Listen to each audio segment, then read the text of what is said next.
Hello, everyone. Welcome to School After Hours podcast, where we talk about all things related out of school time program. I am your host, Jay Lee, and on today's show, we have the founder of hashtag I Am Impact, Mr. Nathan Houston.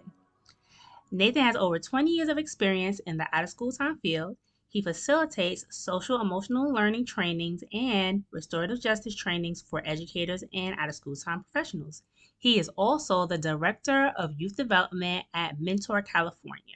So it's only right that we have him with us today talking about social emotional learning and restorative justice and how we can use it in our field as professional practitioners of out of school time programming and educators. So, before we get into our interview, let's go ahead and take care of Community Corner.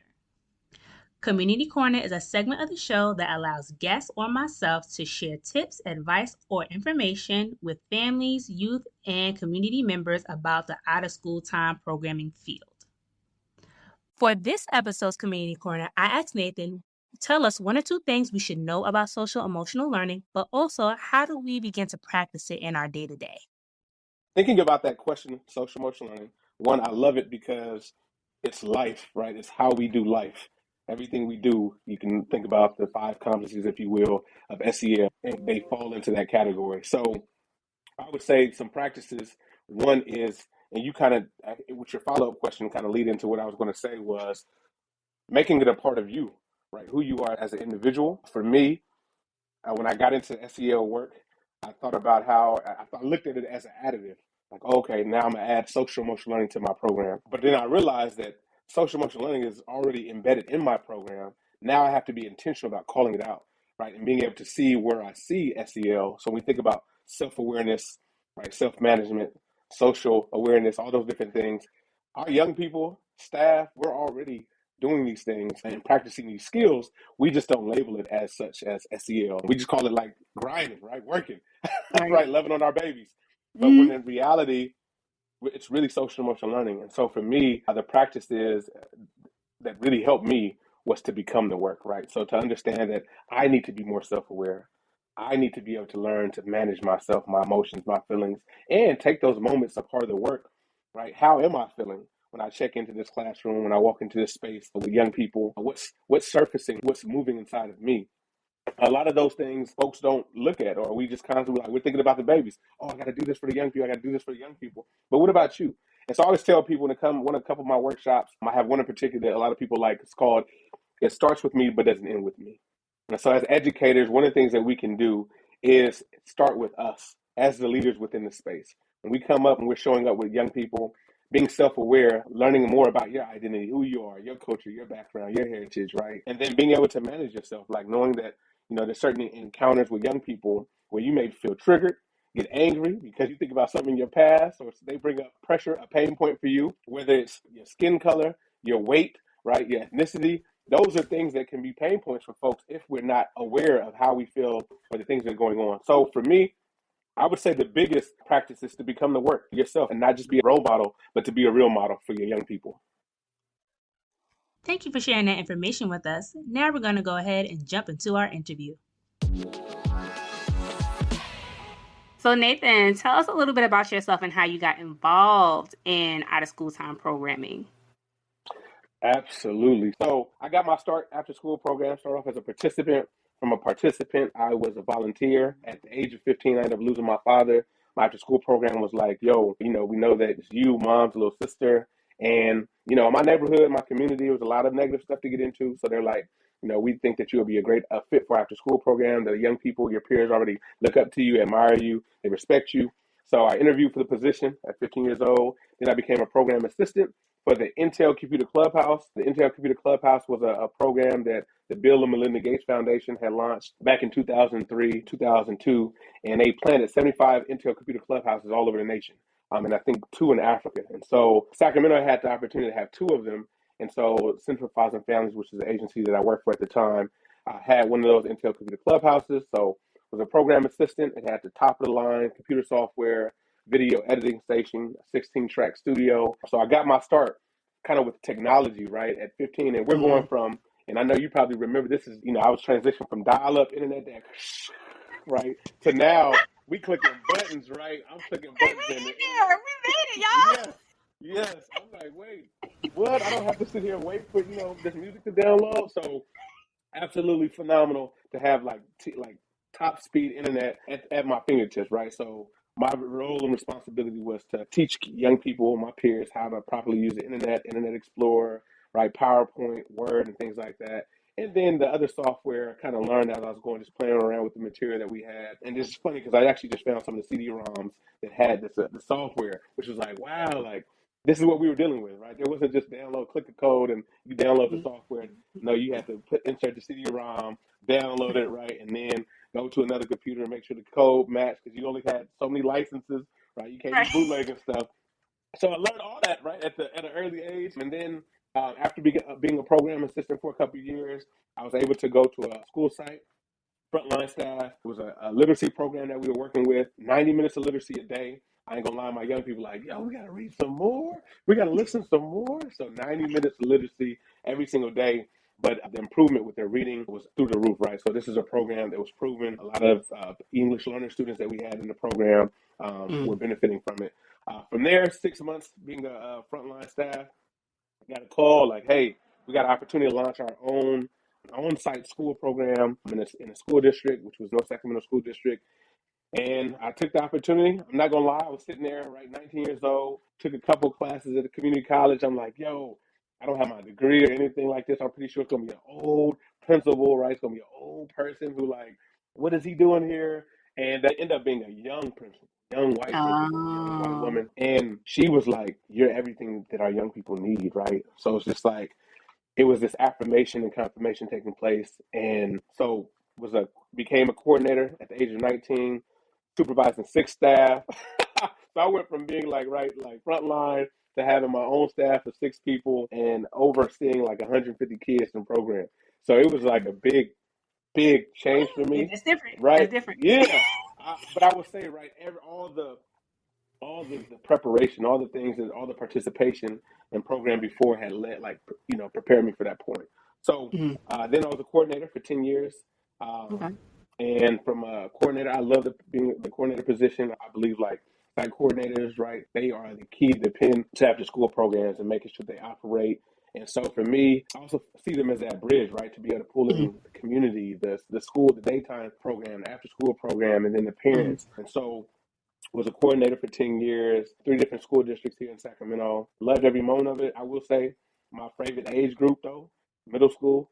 So for me, I ended up bouncing around and got put at a middle school. I was like, oh, this is where it's at. Like, I love middle school, right? Right. It's a Right. little bit deeper, but I still ain't got to deal with the grown mouth. You know what I'm saying? Right. So I think I'm going to stay right here. So was at middle school for 3 years. Then interviewed for a position of director of training for the org, and I was a director of training for 4 years, and just recently left Mhm. within the past 6 months. So now I am the director of youth development, Okay. for Mentor California, and loving every single moment of it. And then also the founder, I Am Impact. And so that's why I'm here today, representing Hey. I Am Impact, impact over everything. That's what it's about. So That's that's right. my start after school program, right? As a participant. I know that's right. And it's good to see like people there's value in working to that place and that point, right? Because in your volunteering, you learned how to interact with people, also a number of other things. And then as a coordinator, you know how to build your relationships, like you said, with the community, with the staff at the school, not just with the principal and the assistant principal or administrative staff, to kind of bridge that gap between after school and community, but also including parents as well. Like, what are your needs, or what do you feel like your child needs, and how can we bring that to them? So, being that centralized person is key, but also it helps everybody in the process because we're here to serve not just the children, but the communities as well. And they're a big part of that. Not just our children, but also the adults within the community. Absolutely. But I would say volunteering, one of the biggest takeaways from volunteering was the cleaning, right? So like that Mm, really prepared me to be on a school site where my best friend was a custodian, right? Because I understood that they've seen our program as like, oh man, it's the after school program, and it's the day program. So that the custodians making sure the classrooms, everything is on point for the next day. And then you have the after school program that gets out later. So now it's like mm, I got to work with this program. So, but being a volunteer, one of my biggest responsibilities was cleaning. So making mm, sure that stuff was put up, right? Equipment back, software back. These are leaving the place better than I found it. So that actually prepared me. I'm doing that at 15, 16 years old. When I got to a school site, I think my last site I was at, I had the key to it probably wasn't, I don't know if this is, frowned upon within the school district, probably so, but because I don't have my credentials like that. But it was like, Right. I had the key to the alarm. I was locking the Hmm. gate, right? Right. Closing the gate, like all of that stuff because of the relationship that I had where they were like, Nate got it, right? He got a master key to all the classrooms, Right. everything that, has access to everything. So, but that goes back to, that volunteering. That my takeaway was, you got to put in that work. Right. And that speaks to character as well. You know what I mean? Like you don't get those type of benefits without someone being able to speak to your character. And I think sometimes Absolutely. that's the thing that we miss. Like we just want the keys. But before you get the keys, there's some things that you gotta do. Come on. You a whole Come on. stranger. Yeah. I'm not giving you nothing. Right. So it's important to build those relationships. It's important to network. It's important for people to be visible. And I feel like sometimes that's what people forget is to not just be visible by your work. Be Yeah. visible by Yeah. being involved. Be visible by being present, even to some things that you feel like are unrelevant to you specifically, but it may be relevant to the children, it may be relevant to the school. Make sure you show up. Absolutely. I had a staff person, and it stuck with me. She said that her dad told her this story, or more of a quote, right? Her dad told her, always sign your work with excellence, right? And that stuck with me. Always sign your work with excellence. And to this day, right now, I'm in this new role. It's kind of an issue, like adapting now, because I used to be that person. I was my other organization for 18 years, right? So Mhm. I literally grew up in this program, and now I'm in a space where I am a stranger and I don't know everything. So now, like, it's hard for me to sign my work with excellence because I'm like, I don't know, right? So, but going back to that point of before you get the keys, right? A lot of people do want the keys, but let sign that work first. Let me see what that work look like. All day. All day. So, with going through your career in after school programming, how did you come across social emotional learning? And then how did you begin to apply it to where you were? Absolutely. So I think my biggest traction or epiphany when it came to SEL was character counts. So I give a shout out to character counts in the curriculum. So we started doing character counts in the after school program. And for me, I've always been about character. And it's funny that you said character. My people always ask like, has been your key to success? And they like, how did you get young people to do this, do that? Like I've always focused on character because I realized that before we can get to the education, getting kids sitting down in their chair, right, paying attention to that lesson plan, there's some character issues, right? The character flaws that young people have, that staff have, right, that I have that need to be addressed before we can go there. So for me, character counts was one of those things where I can't even remember, but I believe the district ended up purchasing it extra, right? And you know how with extra, like, oh, let's give it to the after school program. So I'm like, oh, okay. So we had these dog tags that had each pillar of character on them. And so what I decided to do was I went to the principal and said, hey, no, I actually started every day during their supper time. So the kids had their meals after school. We were recognized. I would have to have my staff recognize one person from their classroom each week. So every Friday during the supper time, we were giving out a dog tag. So if this month we're focusing on fairness, each week, right, each class would have 4 folks that they would nominate. So that Friday, so young people started getting turned up. Wait, oh, I got my dog tag to say fairness, right? Because I was out there being fair. So it was this big hit. So then what happened was, and this is the cold part, I'm gonna be honest, right? Very transparent. One of my young people was picked on, right, by a teacher that said, why does that kid got a dog tag that says respect on it?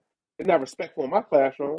And it was Mhm. like this issue where I'm like, wow, you are really one, you're a bully because you're picking on this young person and not bigging them up for being respectful, whether you don't see it in your classroom or not. They've earned it, right? Because we didn't just give it to them because we didn't have anything better to do. This young person earned this dog tag respect. And so because of that, what ended up happening was the teachers took notice to kids getting dog tags. So now, right, they come after school program, they're getting the dog tags, but they're wearing them throughout the day because after school gave them privileges so they could be in the front of the line. They get their supper first, right? So they like VIP. So the principal actually approached me and said, hey, I see these kids are getting these dog tags. Like, what's going on? I said, well, we're doing class meetings with young people. We got the dog tags. Each week we nominate a person. And he was like, hey, can we do this during the day? I'm like, absolutely. So we had a meeting with all the teachers. We had a staff meeting. And I ended up starting going into the teachers' classroom, teaching them how to have class meetings with their young people. and then being able to give them, how to recognize the different pillars when they see them. And then they started nominating young people every Friday as well. So during the lunchtime, because I'm there all day, I would actually recognize the kids during the lunch. So now some kids are getting doubled up, right? If they're in after school Right. program, they getting two, they walking out of the, right? I'm double respectful, right? Like, you know what I'm saying? Put some respect on my name. But it was amazing. It was amazing to see the transformation. And then I seen too, it was a culture shift, right, from the whole school, not just for after school program.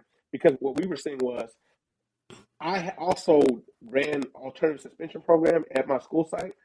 So the young people that I had in my after school program, they didn't get suspended from my program. They didn't get kicked out of class from my program.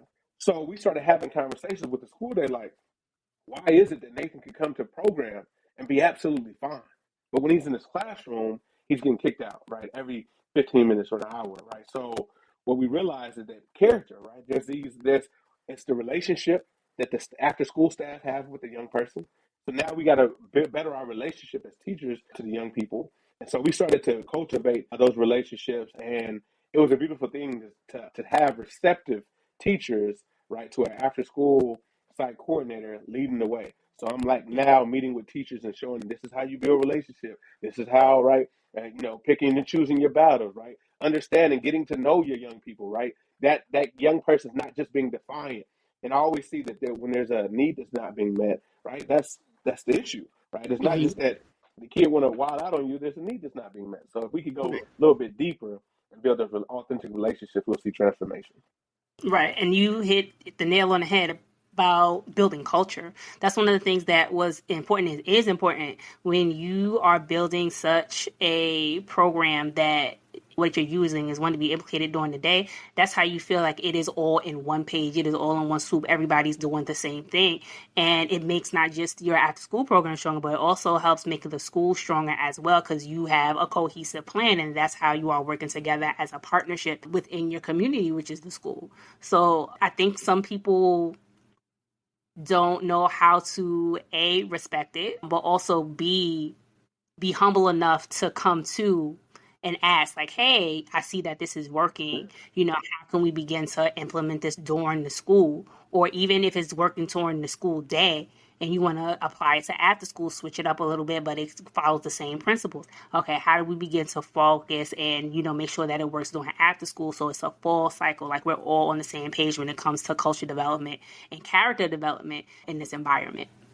Absolutely. And it's a collaboration, understanding that too. We're an extension of the learning day, right? We're not supposed to be exactly like the learning day. So shout out to Alberto Becerra, right? Like my principal at the time, who said, like, I want you to come in and train my teachers. And it was like that, for some folks, like, why he's not, who is he to be coming in here and telling us? But the community that we built and the relationships that we built. And for me, when you talked about culture, Janice, I learned every young person's name on that campus. I knew every teacher on that campus when it came to parents. Mm-hmm. And I'm talking about not just kids who are in my program, right? That's where some after school staff, I'm going to build a relationship with whether you're in my program or not, because then when it comes to maybe I need to get my numbers up, right? Mm-hmm. All the kids know Mr. Nate. They're going to know, like, oh, I want to be in the program. I had my waiting list, right? The whole school year. Like, you can't get in.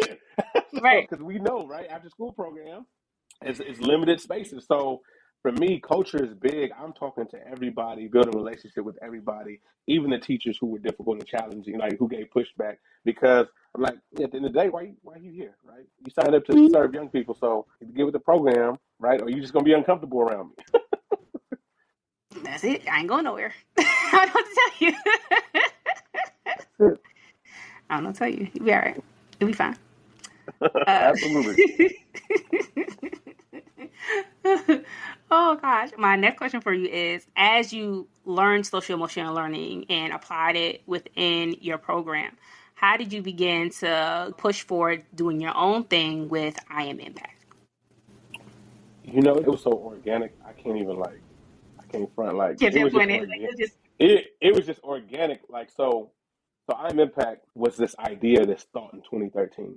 So 2013, sitting on my couch, and I'm like, man, if I just had more education, if I just had more money, if I had a better relationship, right? All this stuff, if I just had, and I was sitting there, and I'm like, wait, I'm Impact.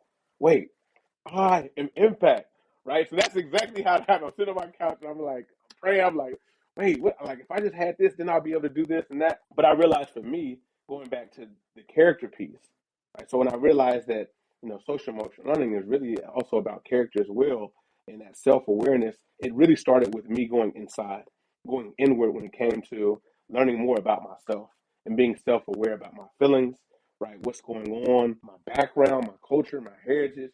It was stuff that I was ignorant about, right? And still ignorant to this day, if I'm being honest. Like, so what I realized is I started going inward, and the more I went inward, the better I became at my lesson planning or engaging with my staff or being able to call stuff out because I'm like, oh, they got confidence issue, right? That's all self awareness, right? So if we can learn to pull on that, so I am impact this idea, this concept was just now became a belief like I am impact and I am going to make a difference. And then folks, I realized within my org, I was doing a lot of training.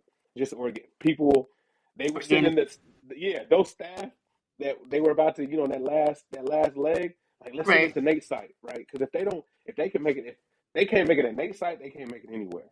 But Mm, because I'm working with folks who, right, they coming from you name a job industry, right? They're a mechanic, right? But they now all of a sudden want to work with young people. They send them to Nate because I would lean into folks. Oh, okay, self awareness, stuff. They're good at tools. They're working good with their hands. They're good. I can lean on that skill mm, set, right? What young people don't like cars or what dream car they might think about cars that they have or playing with cars at the household.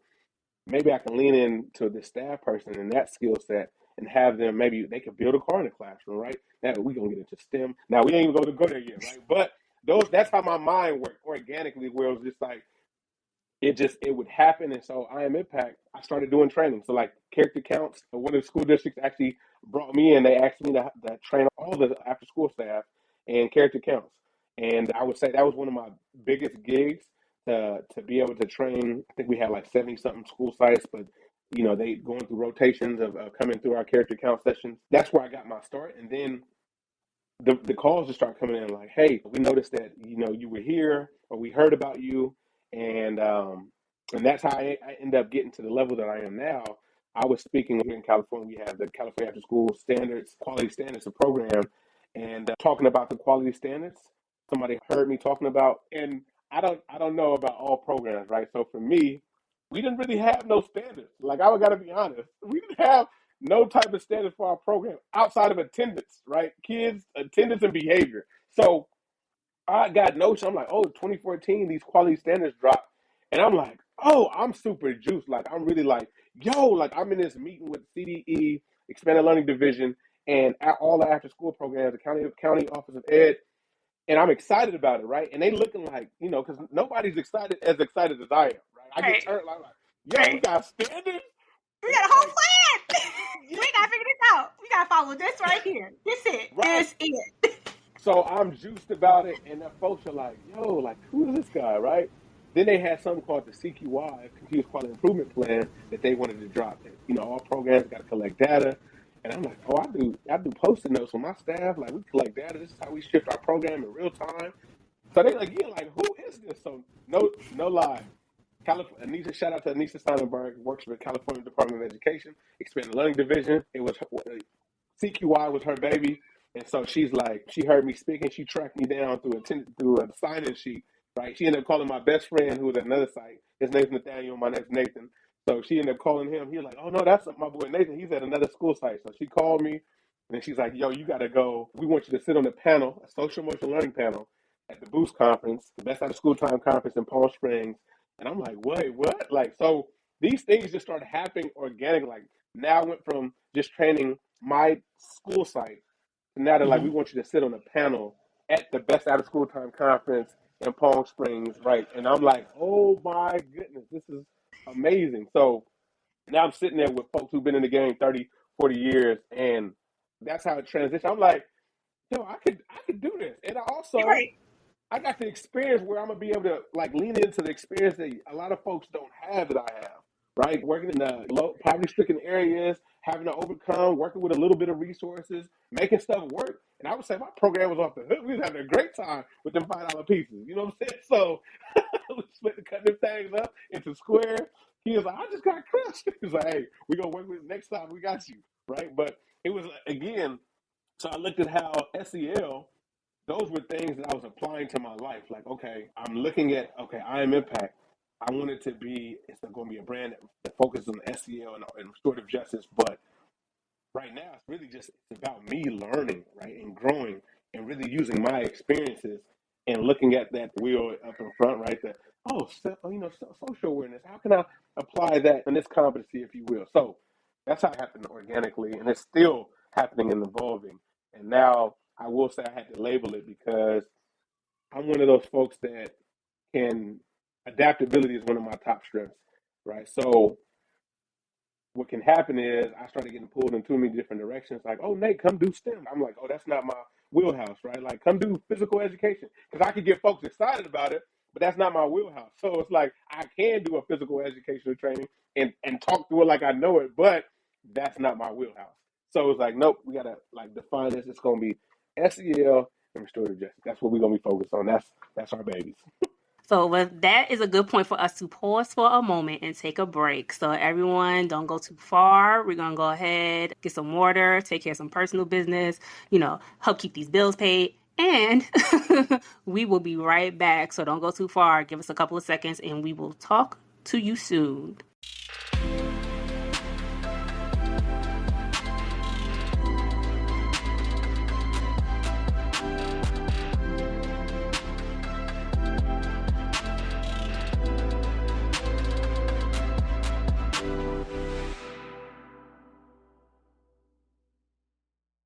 Hello, everybody. Welcome back. Thank you for taking that small little break. We are here to go ahead and finish with Mr. Nathan, Mr. I Am Impact. He talked with us a little bit about his program, how he got started in after school programming, and then how that led to him doing workshops for SEL, which then came about him doing his own business, I Am Impact.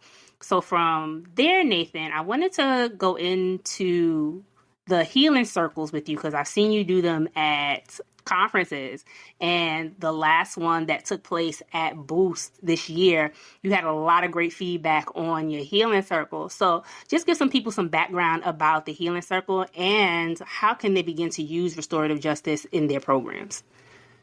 Absolutely. So getting started with restorative justice and the healing circles was an interesting journey. So my job at the time actually had sent me to a workshop. They were like, hey, we're looking for a CBO to become trained in restorative justice so the CBO can actually begin to do healing work for their community. I thought that was a dope concept and idea.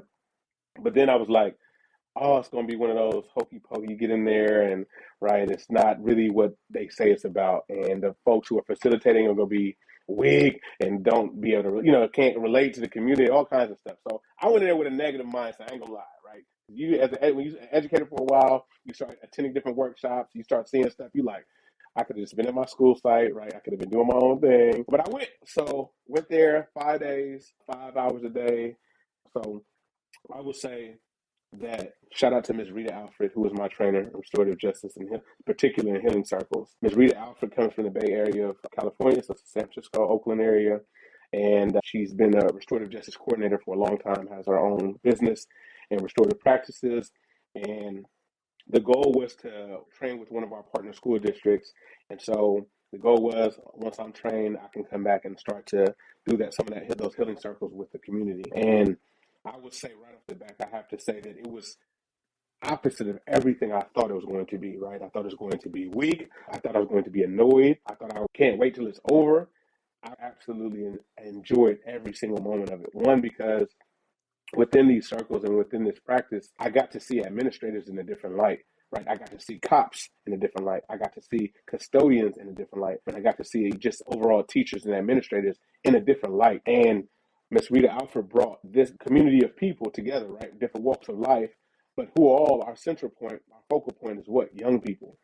And so what we were able to do was to really go deeper and to remind ourselves like why we got into this work, whether you're a school, a school resource officer, or you're a custodian, right, working at a school site with young people, a teacher who's, teaching young people, a principal who's overseeing a school site, and going through this process at the end of the 5 days, Janice, let me tell you, I felt like I'll go camp with y'all. Like we could go hang out. I'll invite y'all over to my house. I've never wanted to invite administrators or teachers or folks from a school site over to my crib like that. Like, we cool while we here, but like, this is where it ends. Going through these healing circles with these folks by day 5, it was like, this is mad love. Like, this is different. Like, Right. yo, if I learn how to do this, like, this can transform our organization. And being honest, we like, what organization doesn't have problems? But we were having some problems at my current org at the time, and we needed a healing circle. And I was like, I can't wait to bring this back to our organization, to do this with our frontline staff, with our site coordinators, with our admin team, because this is going to transform programs. This is going to transform relationships and culture.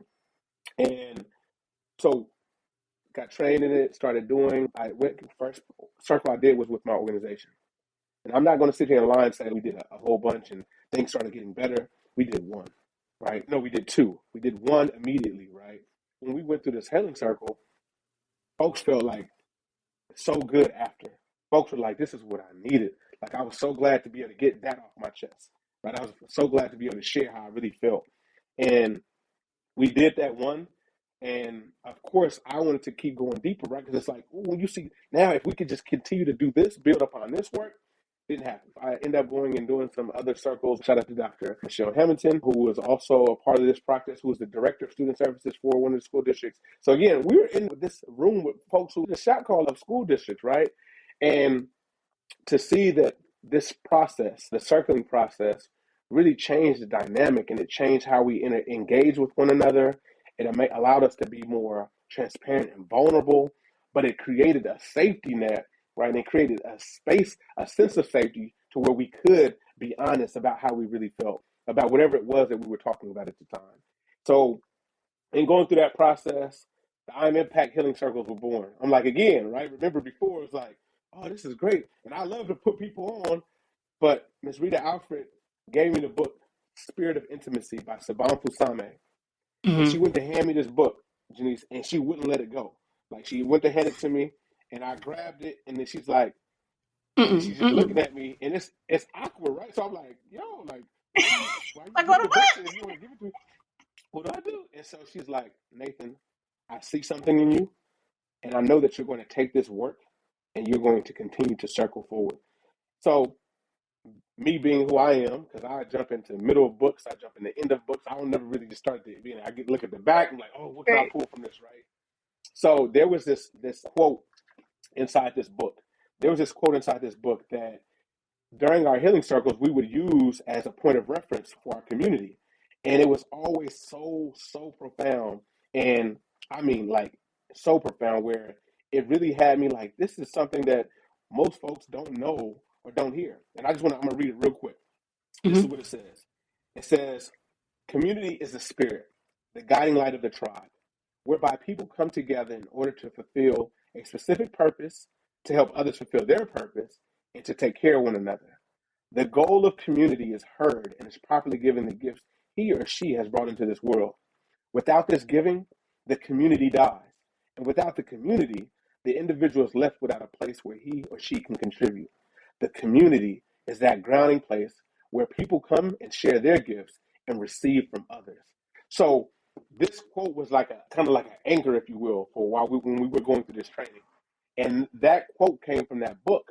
And so this book, Spirit of Intimacy by Saban Fusame, who has transitioned now, and the book that she gave me was the copy that was signed by Saban Fusame, who at the time I didn't know was her mentor, right? So, and had recently passed away. So now she's giving me this book. So now I'm like I'm connecting the dots, like, oh, that's why she didn't want to let the book go. But see, Right. this is what happened, Janice. I jumped to the middle of the book to read the quote in a healing circle. But one day I'm sitting in my office. I said, man, let me start at the beginning. I open the book and see the note that is Mm-hmm. written to Rita Alfred from Saban Fusame. I'm like, Mm-hmm. wow, she's giving me her signed copy of her mentor, and that's how much she believes that I'm going to continue this work. And so, I'm Impact Healing Circles were born there. It was this process of like, now I want folks to experience what I felt in that room with those folks. Different walks of life, different cultures, different backgrounds. I want to bring this back to where I work, and I think that every school site should have this work, should implement this, because so many of us are showing up to work broken. are hurt, are dealing with trauma. And so, me, myself, some of us are working so much to avoid that trauma, that hurt, right, that pain. So, what I realized is that if I can, and what ended up happening was I'm doing circles. People loving it, right? People loving it. Like, oh, this made me feel so good. Tears are being shed. But then, if I gotta be transparent, I realized that I wasn't utilizing it myself. I wasn't modeling or practicing, right, these practices, these agreements, these values that we have within the space. I wasn't being authentic and living it out, right? I wasn't practicing what I preach. So that led me to actually beginning to go inward. Like, what's going on with Nathan inside, right? Again, self awareness, social emotional learning, and self awareness and self management allowed me to be able to peek, right, to look in. But restorative justice, and it's defined, right, how Miss Reed Alfred defined it in our training, which is like to address a need or anytime there's been harm done, right, in any type of community, the goal is to put things as right as possible, right? Or if there's a need that's not being met, to be able to address that need. And so when we think about restorative justice, we view we think of fear-based responses, decline in good behavior. Those we start to see that there needs to be some restorative practices done. And the I Am Impact Healing Circles are an intentional invitation into dialogue and exploration.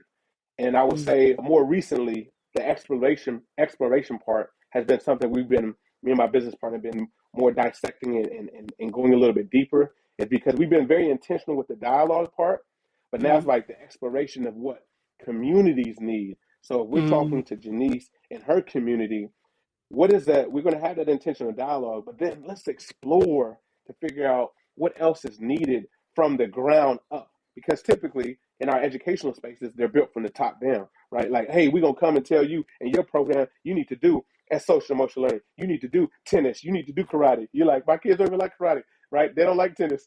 So let's build community from the ground up.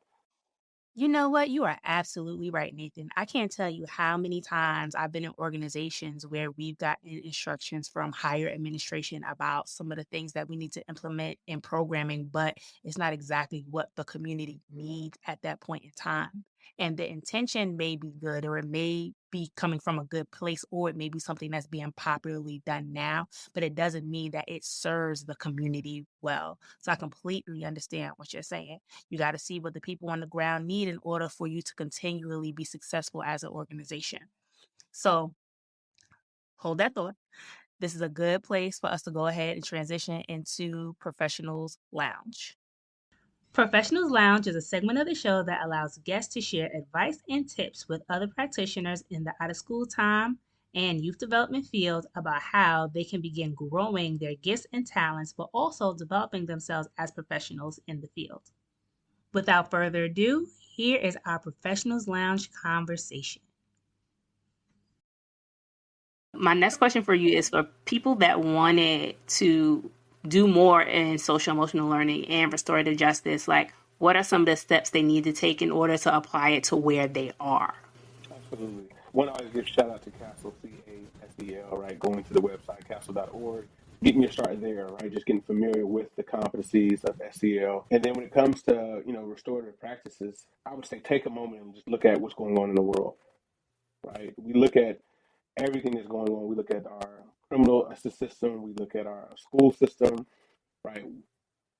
It's doing what it's supposed to do, the way it was created. But the folks who are in it, us, me and you, folks who are trying to affect change and make a difference, see that we're facing opposition. And so we look and see that there's a need for something different. So for me, and I would encourage folks who want to get into this work, who want to get familiar with it, is just to explore, right? To learn, like, how can I be more present when I show up, right? And then looking at the competencies of SEL, starting with just spend some time with self awareness and self management. Like, what's going on inside of me, right? That's if you got a minute just to breathe, right? To be like, I didn't even know I was out of breath. Like, I just needed to breathe, right? Or learning to use it in your personal life. So I would say for folks who want to get started, start with yourself by just spending time and being, when it comes to restorative justice, and restorative practices to yourself, being kind to yourself, right? Asking yourself, what is it that you need? When you think about, there's some decisions that you're making, like for me, I'll say, oh man, man, you really need to do this better. Like, and so, but I start asking myself also, like, but Nate, why are you making those decisions? Why do you keep coming back to that? What's causing you to keep going back to that same situation or that same style, or like understanding, like going deeper with myself? Because a lot of times we just say, oh, well, why, you just do that because whatever it may reason, like you just bored, or it's like, but what's causing you to be bored, right? What are some things that you can do that will cause you not to be bored, so that you, when you are bored, so that you're not bored, to go cause yourself to do that, make that decision or that poor choice, right? When it comes to finances, or jumping in a relationship, professional, or like, again, platonic or romantic, whatever it may be, asking yourselves some of those restorative questions, and how does this help you? Is this the best thing for you? And I think that's one of my, favorite questions to ask myself and other folks is this what's best? Because good, we can always justify good. Right. But best, when we're honest with ourselves, right? You can't, is this what's best for you, right? Nate, chips, Kit Kat, vanilla, right? Hey, is it good? Yeah, because it's on sale. I justify it. But is it what's best for you? Absolutely not, because I'm trying to lose weight. Oh my gosh, it's you know what, you hit it right on the head. What may be good, what you feel like is good for you may not be the best for you. So taking those things into account. But Nathan, thank you so much for coming on the show, sir. I need to have you come back sometime soon. Absolutely. It's been my pleasure. I'm so glad that we were able to make it happen. And yeah, let me know. You let me know. I definitely will come back. Awesome. So go ahead and give everybody your plug-in information if they're looking for you and they want to follow you. Absolutely. So you can find me on Instagram at I_am impact. You can find me on Facebook, my business page, #IamImpact. You will see this logo. You will see me on the page as well. You can go to nathanhouston.com and check out more scheduling with me. If you want to just learn more about the resources that I have or build relationship and community, let me know. I'm here. And Janice, I want to say thank you for having me. And I love what you're doing for our field of after school hours, because our young people need space and our staff needs spaces to be able to decompress and share and be able also to sharpen one another. So thank you for the work that you're doing. Oh, don't make me cry out here. Don't make me cry. But thank you. I honor that and I appreciate that. Thank you so much. Well, everyone, that brings us to the end of our show. I'd like to thank Nathan for being such an awesome guest. Hopefully we could do this again sometime soon. Actually, we do have an IG Live planned for this Friday, September 30th at 12 p.m. Pacific Standard Time, or if you're on the East Coast, 3 p.m. Eastern Standard Time, for those of you that are on this side of the river. Hopefully, you'll be able to join us as we dig a little bit deeper into this conversation about social emotional learning and restorative justice and how we could continue to apply it to our practice. If you enjoyed this episode and feel you received some good information, give us a review on Apple Podcasts or visit the Podchaser website and leave us a comment. This will help us get some feedback on the show and collect testimonials for our personal website. Share us with your friends, share us with your family, share us with your network. Help us spread the word about how OST programming is impacting our communities, but also impacting our youth. We can be found at Apple Podcasts, Spotify, Google Podcasts, and Podcast Addict, and all other podcasting platforms. Well, that's all I have for today. In the words of Mr. Arthur Ashe, start where you are, use what you have, do what you can. Until next time, bye-bye.